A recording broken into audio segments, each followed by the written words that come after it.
Uttaranchal University, Dehradun, NAC A+ accredited university. Survey సంస్థలకే వణుకు పుట్టిస్తుంది ఏపీ ఎలక్షన్ రిజల్ట్. ఈసారి దేశ రాజకీయాలతో పోలిస్తే ఏపీ రాజకీయాలు హాట్ టాపిక్ గా మారాయి. అన్ని పార్టీలకు డూ ఆర్ డై ఫైట్ గా మారడంతో ఇంట్రెస్టింగ్ గా మారాయి ఈ దఫా ఎన్నికలు. సాధారణంగా ఎప్పుడు ఎన్నికలు జరిగినా రాష్ట్రంలో ఏ పార్టీ అధికారంలోకి వస్తుందో అని ముందే ఓ అంచనాకు వస్తూ ఉంటారు.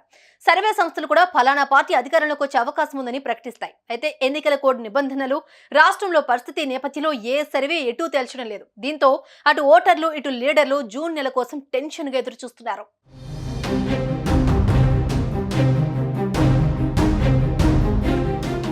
ఆంధ్రప్రదేశ్ ఎన్నికల్లో స్థానికత, సామాజిక సమీకరణాలు ప్రధాన పాత్ర పోషిస్తాయి. అలాగే క్యాస్ట్ ఫ్యాక్టర్ కూడా ఏపీలో ఫలితాలను ప్రభావితం చేస్తాయి. అయితే ఈసారి దేని ప్రభావం ఎంత ఉంది, పోలింగ్ తర్వాత ఓటర్ల నాడి ఎలా ఉందనే దానిపై రాజకీయ నాయకులకు అంతు చిక్కడం లేదు.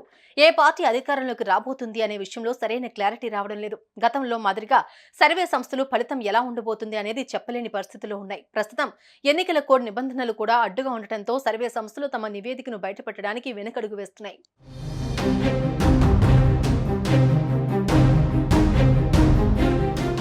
అయితే మొన్న తెలంగాణలో జరిగిన ఎన్నికల్లో కూడా ఇదే నిబంధనలు ఉన్నప్పటికీ పోలింగ్ ముగిసిన మరుసటి రోజే స్పష్టమైన ఫలితాలను బయటపెట్టాయి కొన్ని సంస్థలు.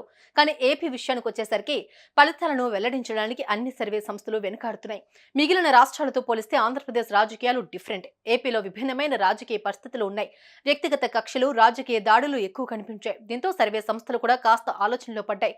దీనికి తగ్గట్లుగానే జనాల నాడి ఏ విధంగా ఉందనేది స్పష్టంగా చెప్పలేని పరిస్థితుల్లో సర్వే సంస్థలు ఉన్నట్టుగా కనిపిస్తున్నాయి.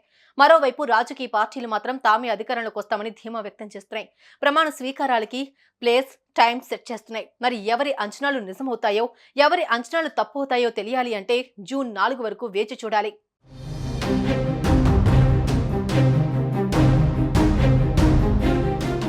సుమన్ టీవీలో మీ పర్సనల్ అండ్ బిజినెస్ ప్రమోషన్స్ కోసం కింది నెంబర్కి కాంటాక్ట్ చేయండి.